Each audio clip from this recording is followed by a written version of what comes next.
beautiful fall colors of the Andrus Brothers Farm in Roblin, Manitoba are hard to beat.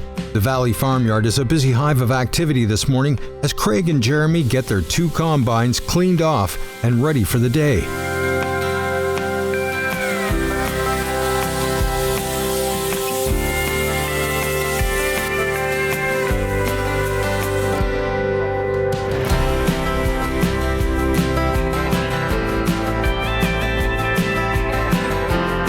Custom silage operation is busy at work in the Andrus Brothers cornfield, stockpiling feed for Jeremy's cattle for the coming winter months.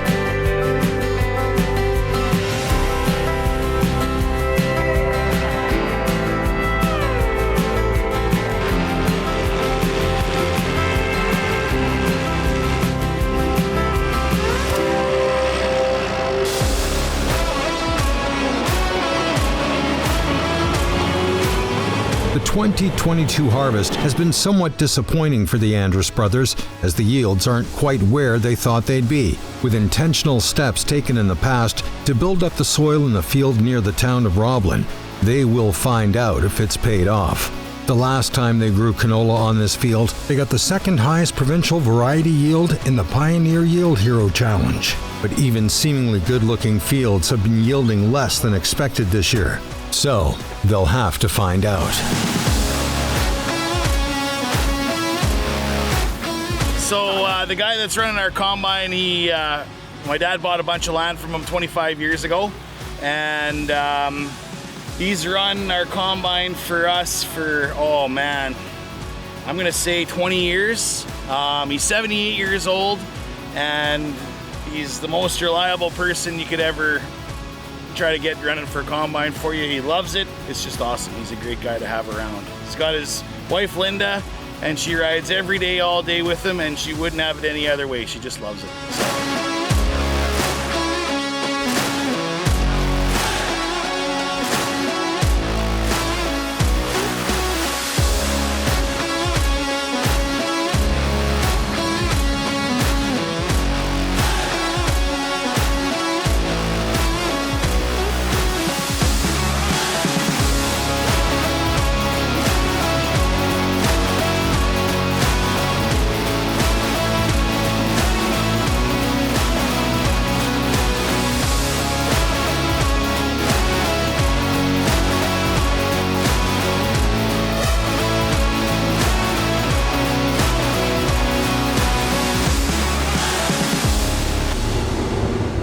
This is a field of our Pioneer P508 Clearfield variety.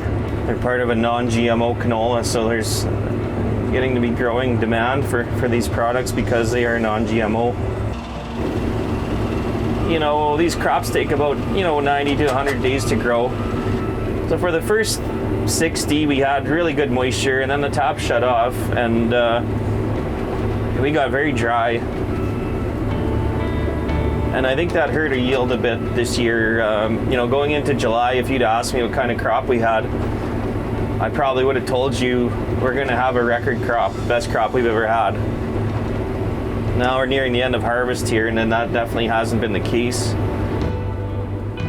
I felt that the majority of July was what we always consider is, the most critical month when that crop is flowering. I mean, we had absolutely perfect temperature, mostly perfect temperatures, a couple hot days, but nothing out of the real norm. And I felt that we had really good pod set, just looking at the plants after they were done flowering and in filling. But I think at filling time, we just maybe had a little bit too much dry weather and a little bit too much heat for it to fill. Some of the canola yields in the area I'm hearing are anywhere from 30 averages, those would be field averages, anywhere from 30 up to 55, 56.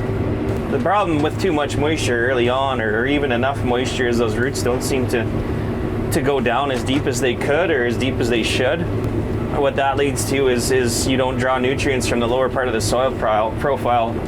We're still real happy with what we got, especially given, really late spring, a lot later than normal, and be able to get the majority of the crop off dry and in a timely manner. I mean, it could have been worse. You know, that's farming. If it was easy, everyone would want to do it. So it looks like we've got a really good yield on this field here. It's looking like our top canola field for the season. Just going by my yield monitor here, we're going to do a yield here right away and run it through the scale and measure out the distance to see exactly what we're looking at here. And Yeah, this is the best stuff here. So as I'm combining along here, it looks excellent. I can't see one pod that's shattered out, so very happy about that.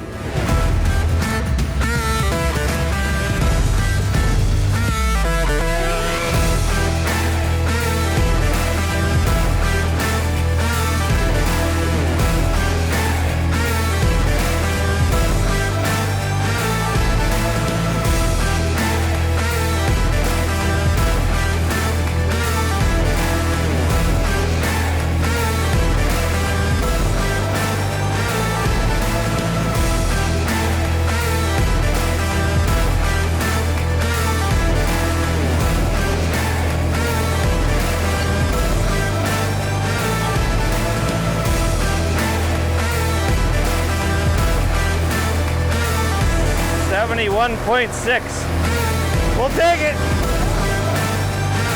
That's the best we've had this year.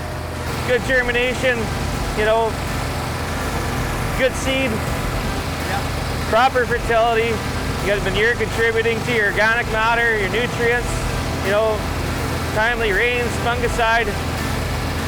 Yeah, it's a nice crop, beautiful crop.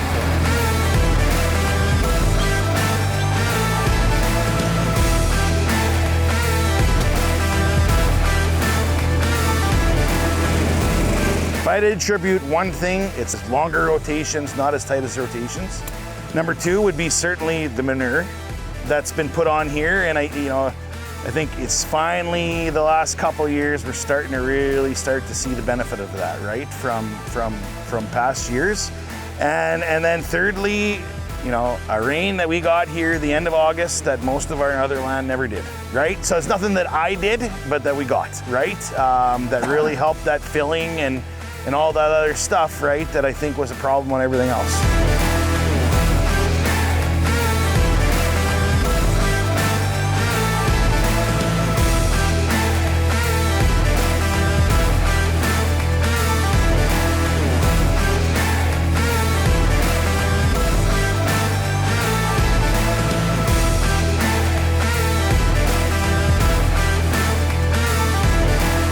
Nothing better than straight cutting a beautiful crop of canola.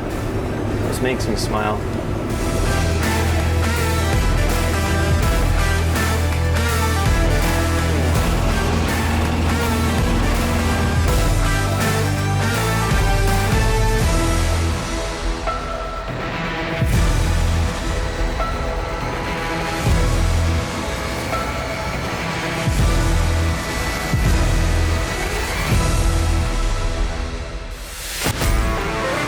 ...2022 was just the beginning. The introduction to some of Canada's highest yielding growers, using forward-thinking agronomy and field trials on all our farms. Our goal for 2023 is to push the limits our farmers have had in the past and step up the game. We are finding worldwide experts to help our farmers reach for the top, to try to push the limits further than ever on Canadian soil in the next season of The Quest for the Canola Crown.